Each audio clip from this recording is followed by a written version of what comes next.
Ano kung sabihin ko sa iyo na ang pinakamabilis na paraan para siya ang humabol sa iyo ay ang tumigil ka sa pag-aalala kung hahabol man siya o hindi? Paupuin mo muna yan sa isip mo. Nakatitig ka sa telepono, inuulit-ulit ang huli niyang mga salita, iniisip kung ano pa ang dapat mong nasabi o nagawa. Samantalang siya, nandun sa labas, namumuhay na parang walang halaga ang lahat, parang wala kang halaga. Yung kirot na nararamdaman mo, yung hapdi, iyan ang kapalit ng paglalagay ng halaga mo sa kamay ng iba. Pero eto ang twist, pwede mong baliktarin, pwede mong ipadama sa kanya ang bawat patak ng pagkawala mo. Pwede kang maging sobrang panatag, sobrang buo at matatag, hanggang sa ang simpleng kuryosidad niya ay maging pagkahumaling. Hindi sa pamamagitan ng paghahabol, hindi sa pagsusumamo, kundi sa pagiging lalaking hinding-hindi niya inakalang kakayanin mong maging. Hindi ito laro. Ito ay tungkol sa stoicism, ang pagiging may-ari ng sariling emosyon. Isang pananaw na sobrang bihira, sobrang magnetiko, na kaya nitong baliktarin ang dinamika. Dahil ang lalaking hindi niya kailangan ay siyang lalaking hindi niya kayang balewalain. Nandito ka hindi para muling makuha siya. Nandito ka para muling makuha ang sarili mo. At sa paggawa noon, siya ang mauuwi sa pag-iisip kung ano ang nawala sa kanya. Una, emosyonal na katahimikan, ang lakas ng hindi pagtugon. Inaasahan niya ang kaguluhan. Inaasahan niya ang emosyon. Inaasahan niyang guguho ka. Bakit? Kasi yun ang ginagawa ng karamihan sa mga lalaki kapag nare-reject, namamalimos, nakikiusap, bumibigay, ginagawa nila siyang parang reyna sa trono habang pinapanood ang isang lalaking gumuho. Pero ikaw, hindi mo ginawa. Nanahimik ka hindi dahil sa puot, kundi dahil may naintindihan kang hindi niya alam. Ang emosyon ay mga signal lang, hindi mga utos. Naramdaman mo sila, hinarap mo sila, pero hindi mo sila sinunod. At doon mismo, nag-iba ang laro. Ang emosyonal na katahimikan ay hindi kahinaan. Hindi ito pagiging pasibo. Isa itong estratehiya, lakas. Pagpili na huwag dumugo sa publiko para sa taong umalis na. Pagtangging mag-audition para sa isang taong lumabas na sa eksena. Karamihan naniniwala na ang pagpapakita ng sakit ay katapangan. At oo, minsan totoo yon. Pero ang tunay na tapang ay ang manatiling buo kahit bumabagsak ang mundo mo. Kapag pwede kang mag-react, pero hindi. Kapag pwede kang humabol, pero piniling lumayo. Iyan ang nagpapabihira sa'yo. Iyan ang nagpapakuryuso sa kanya. Kasi ang katahimikan ay lumilikha ng puwang at ang puwang ay kailangang mapunan. Magsisimula siyang magproyekto sa katahimikan mo, magtataka kung may iba ka bang nahanap, kung bakit hindi ka gumuho gaya ng inaakala niya. At ang kawalan ng katiyakan na yon, yang kakulangan ng validation, iyan ang magdadala sa kanya sa pagkabaliw. Karamihan, gusto ng kontrol sa kanilang ex. Pero tinanggal mo ang kontrol na yon sa mismong sandaling nanahimik ka at nagtuon sa sarili mo. Ito ang pinakapurong anyo ng stoicism, disiplina at pagpipigil sa emosyon. Hindi ka kumikilos mula sa bugso, kundi mula sa prinsipyo. At iyan ang nagbubukod sa mga lalaking namamalimos mula sa mga lalaking umaangat. Kaya huwag mo siyang i-text, huwag kang mag-post ng malulungkot na istorya. Huwag mong ipaliwanag ang sarili mo. Huwag mong ipakita kung gaano ka nasasaktan. Hayaan mong ang katahimikan mo ang umalingaw-ngaw ng mas malakas kaysa salita. Doon niya mararamdaman ang pagkawala, hindi dahil sinabi mo, kundi dahil ipinakita ng kawalan mo. Ikalawa, ang estratehikong paglaho, stoic na pag-alis. Hindi sapat ang katahimikan lang. Kailangan mong maglaho, hindi kalahati lang, hindi yung may isang paa pa ring nakasilip sa mga story view niya. Buong buo, ito ay hindi basta ghosting. Isa itong estratehikong pagkawala. Para kang haring inaalis ang hukbo niya sa digmaan, kalkulado, panatag at tiyak. Kasi karamihan sa mga lalaki, kunwari no contact, pero lihim na umaasa pa ring mapansin. Aksidenteng nilalike ang post niya. Tinitingnan ang profile, nakabantay. Pero ang stoicism ay nangangailangan ng detachment na walang agenda. Naglalaho ka hindi para manipulahin, kundi para muling buuin ang sarili mo. Kailangan niyang maramdaman ang buong bigat ng pagkawala mo. Hindi ka nakabantay, hindi ka nakamasid. Kailangan niyang magtaka kung nasaan ka. Ang kawalan ng katiyakan na iyon ay psikolohikal na presyon at ang presyon ay nakakapagbaliktad ng atraksyon. Kapag naglaho ka, nagiging blankong espasyo ka sa kwento niya, isang kabanatang hindi niya natapos. At iyon ang makapangyarihan, ayaw ng utak ng tao ng unfinished business. Kaya habang nagpo-post siya na parang wala lang, sa likod ng isip niya may mga tanong. Tapos na ba siya sa akin? Umangat na ba siya? Nagkamali ba ako ng tansya? Doon unti-unting papasok ang pagsisisi, hindi dahil sa ginawa mo, kundi dahil sa hindi mo ginawa. Pero tandaan, ang pagkawala mo ay hindi lang pisikal, digital, emosyonal, enerhiya. Hindi ka sumusubaybay, hindi ka nakapaligid. Ibinabalik mo ang lahat sa loob, nawala ka sa mundo niya para masakop mo ang sarili mong mundo. Hindi ka nagiging madilim para lang makuha siya pabalik. Nagiging madilim ka para matagpuan ang bersyon ng sarili mong hindi na siya kailangan. Ang lalaking naglalaho ng may dahilan ay hindi nananatiling nawala. Bumabalik siya na hindi na makilala. Mas malakas, mas matalim, tahimik, pero may presensya na higit pa sa mga salita. At doon siya hahabol, hindi dahil sinabi mo, kundi dahil pinilit siya ng pagkawala mo. Tatlong mamuhay ng tahimik, ang lakas ng hindi pagyayabang, hindi mo kailangang ipangalandakan ang glow up mo. Ikaw mismo ang maging glow up.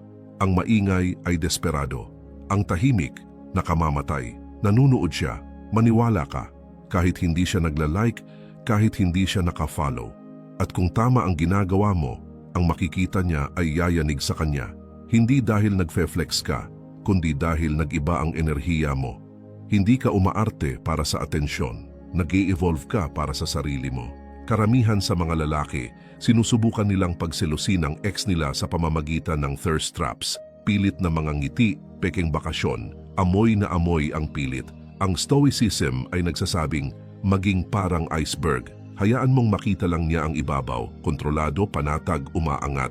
Pero sa ilalim ng ibabaw na iyon, nandun ang lalaking nagtrabaho, pisikal, mental, espiritual, hindi ka nagyayabang.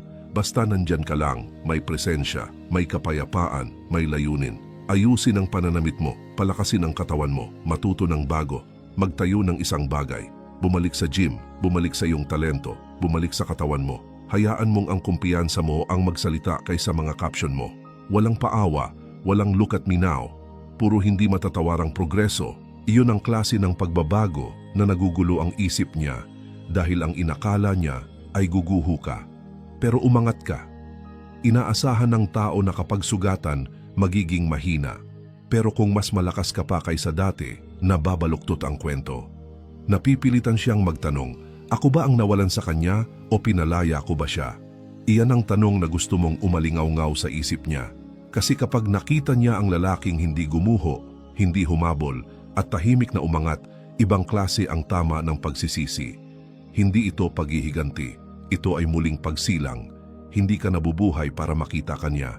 Nabubuhay ka ng maayos dahil iyan na ang pagkatao mo ngayon. Maaari siyang manood kung gusto niya, pero ang palabas ay hindi para sa kanya. Para ito sa'yo. 4. Patayin ang pangangailangan. Emosyonal na kalayaan bilang sandata. Ang pagiging needy ay kamatayan ng atraksyon. Sa sandaling maramdaman niyang kailangan mo siya, emosyonal, mental, espiritual, tapos na.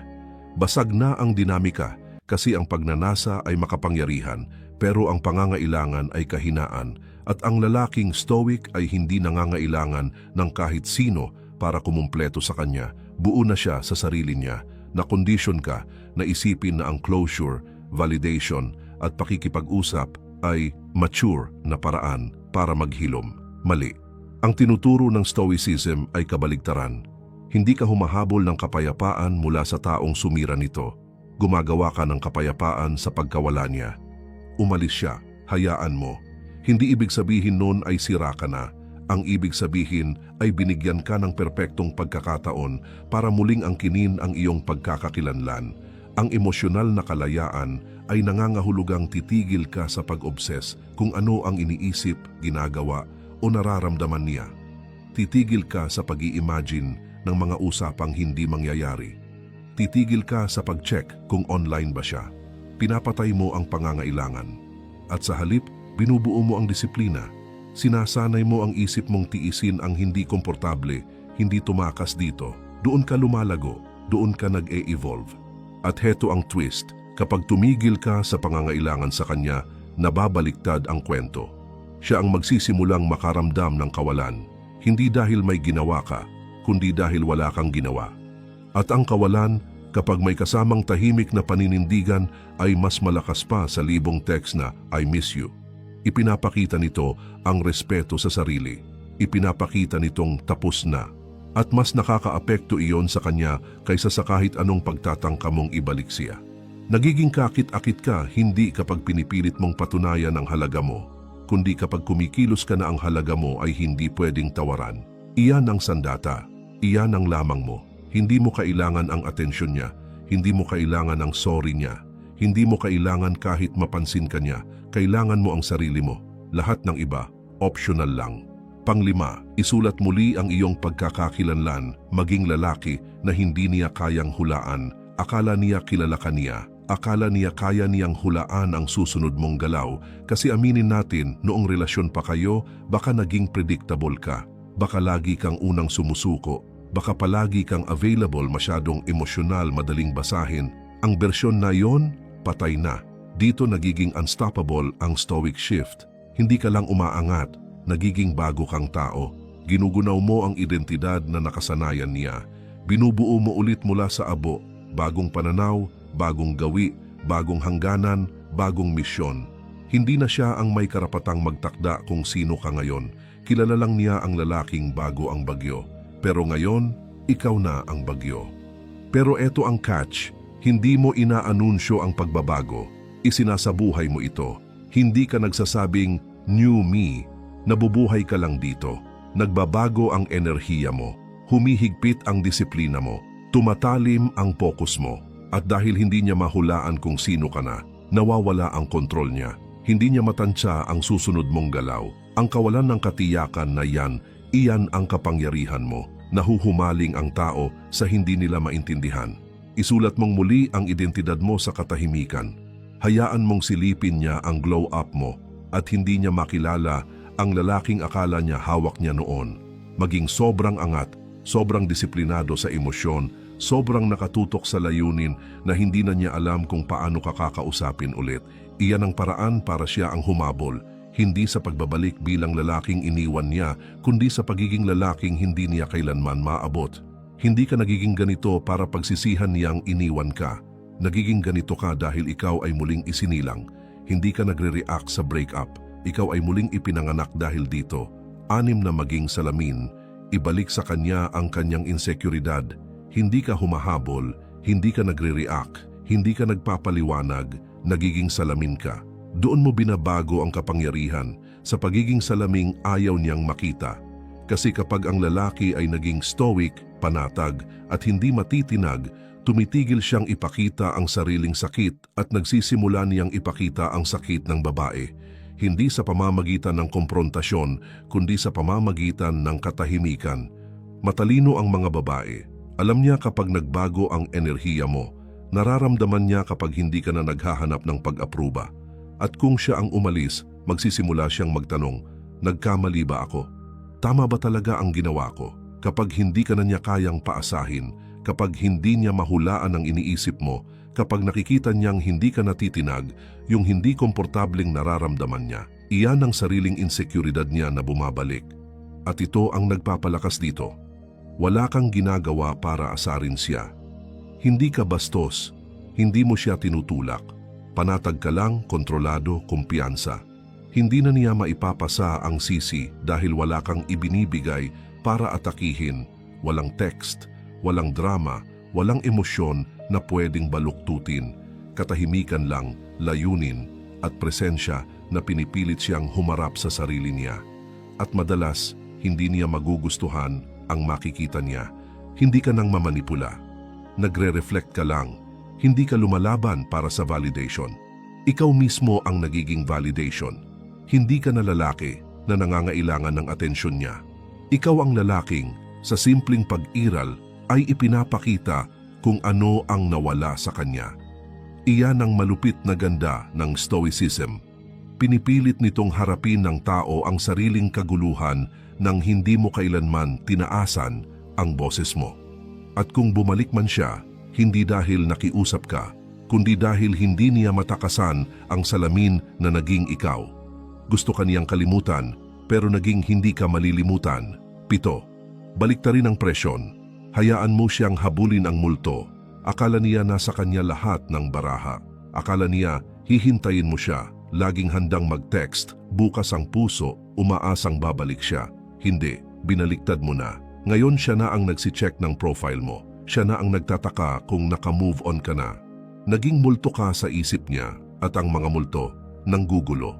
Dito bumibigay ang karamihan ng lalaki. Nararamdaman nila ang presyon. Gusto nilang makipag-ugnayan, mangumusta, muling buksan ang pinto. Pero yan mismo ang inaasahan niya.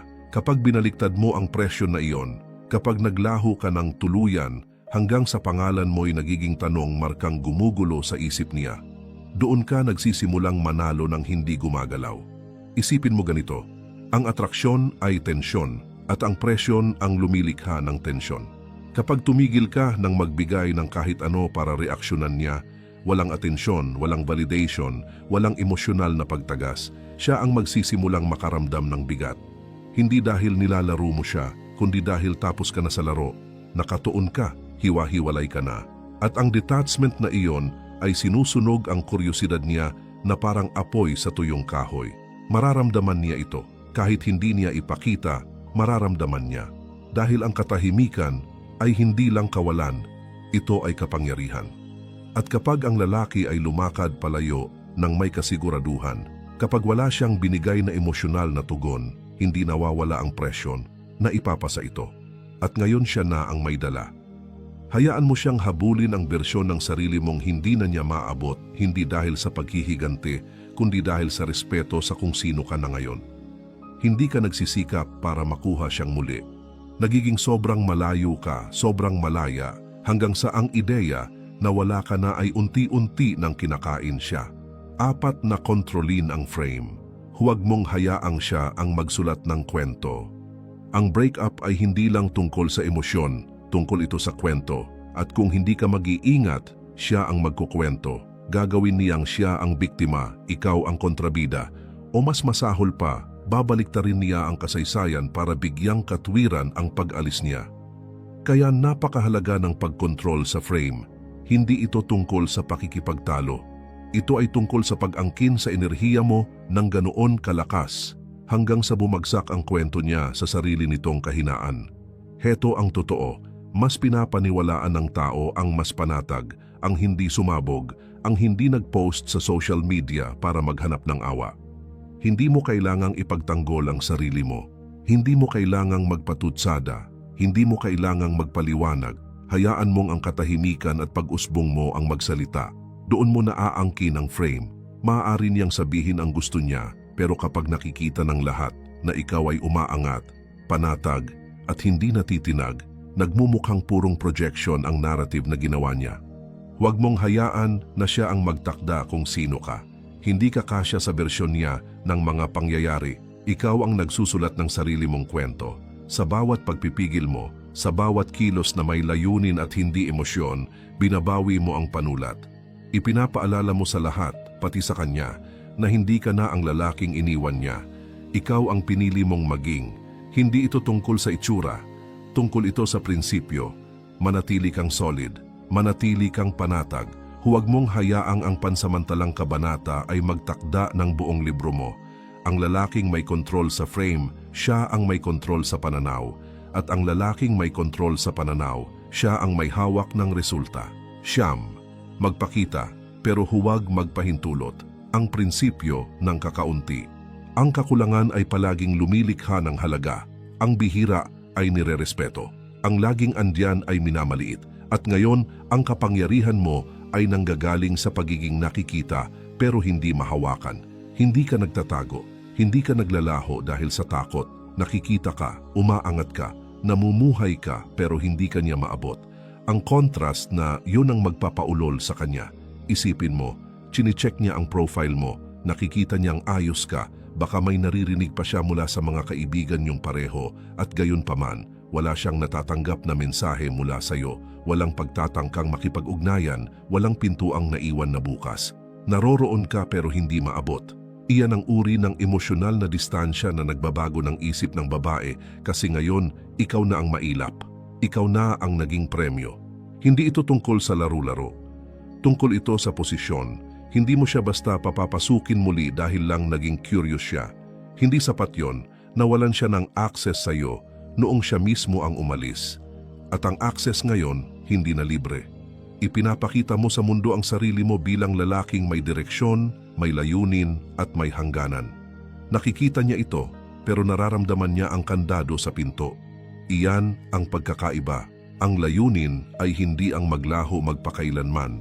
Ang layunin ay umangat ng husto mula sa dating sarili hanggang sa kung gugustuhin man niyang bumalik, hindi na niya alam kung paano ka kakausapin. Hindi ka na ang lalaking humahabol. Ikaw na ang lalaking bumuo ng sarili niya bilang scarcity. At sa mundong lahat ay sumisigaw para sa atensyon, ang distansya mo ang nagiging magnetiko. 10, lampasan ng laro, kapangyarihan, higit sa paghihiganti. Hindi kailanman tungkol sa kanya ito. Parang ganoon sa simula, ang sakit, ang katahimikan, ang muling pagbubuo. Nagsimula ito dahil sa kanya. Pero heto ang katotohanang karamihan ng lalaki ay hindi nakikita. Siya ay trigger lang, hindi target. Ang breakup ang gising, ang heartache ang apoy. Pero ang misyon, mas malaki, tungkol ito sa iyo. Hindi ka umaangat para lang patunayan ang isang bagay. Umaangat ka dahil hindi na option ang manatiling wasak. Ang stoicism ay hindi naghahabol ng paghihiganti. Hinahabol nito ang kapayapaan. At ang kapayapaan ay hindi natatagpuan sa pagkakaroon muli sa kanya, kundi sa kawalan ng pakialam kung babalik man siya o hindi. Doon ka panalo. Kapag sobrang lalim na ng layunin mo, sobrang buo na ng pag-e-evolve mo, na ang alaala niya ay nagiging ingay na lang sa background. Isang leksyon, hindi destinasyon. Huwag kang mahulog sa bitag ng pamumuhay para lang mapabilib siya o ipakita kung ano ang nawala sa kanya. Iyon pa rin ay emosyonal na pagkaalipin. Hindi ka narito para maglaro, narito ka para lampasan ang laro. Umunlad ka ng ganoon kabilis, ganoon kataas, na wala ng kahit ano mula sa nakaraan ang kayang hilahin ka pababa. Iyon ang tunay na kalayaan, iyon ang totoong kapangyarihan. Ang paglampas sa laro ay nangangahulugang tuluyan mong iniwan ang scoreboard. Wala nang habulan, wala nang paghihintay, wala nang pag-asa. Tapos na. Binubuo mo ang sarili mong imperyo, pinoprotektahan ang enerhiya mo, pinatalas ang isip mo, at minamahal ang iyong pag-iisa. Iyan ang gumagawa sa iyo na hindi matitinag. Iyan ang gumagawa sa iyo na alamat. At heto ang twist. Kapag tuluyan ka nang tumigil sa pag-aalala, doon madalas sila bumabalik. Pero sa oras na yon, hindi ka na interesado dahil nakita mo na kung gaano kaganda ang maging malaya. Konklusyon, narating mo ang dulo at ibig sabihin yan, iba ka sa karamihan. Hindi ka narito para mamalimos, para humabol o para malunod sa nakaraan. Narito ka para muling bumuo sa katahimikan, sa lakas, sa kapangyarihan. Ang lahat ng inakala niyang sisira sa iyo ay naging gasolina mo. Iyan ang daan ng Stoic. Tandaan, hindi ito tungkol sa muling pagkakaroon sa kanya. Tungkol ito sa muling pagkakaroon sa sarili mo. Mas mahusay, mas matalim, mas malamig, mas marunong. Siya ay isang kabanata. Pero ikaw ang buong libro. At bawat araw na nananatili kang panatag, bawat sandali na pinipili mong ang disiplina kaysa bugso, iyon ang pagtalikod ng pahina hanggang sa tuluyan na lang siyang maging maliit na tala sa isang kwentong napakalaki para masundan niya. Ngayon, dalhin mo ang lahat ng 10 aral na ito.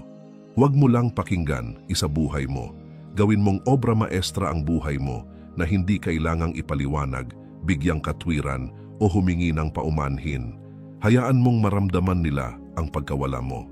Hayaan mong isipin nila kung paano ka nakarating ng ganoon kalayo, ganoon kabilis, nang hindi man lang lumilingon.